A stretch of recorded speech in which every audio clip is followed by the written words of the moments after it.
उत्तमपूर गावातील ही सकाळ सगळ्यांना हादरवून सोडणारी होती. संपूर्ण गावात आज फक्त पोलिसांची लगबग.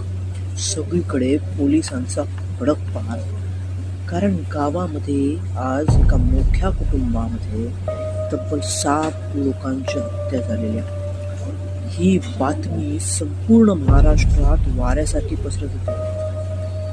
ही बातमी महाराष्ट्र सरकारला कळाली तेव्हा महाराष्ट्राचे पोलीस महासंचालक, जिल्ह्याचे जिल्हाधिकारी, महाराष्ट्राचे गृहमंत्री, गृहराज्यमंत्री, महाराष्ट्राचे शासकीय प्रशासकीय अधिकारी या सगळ्यांनी ताबडतोब उत्तमपूर गावाकडे धाव घेतली.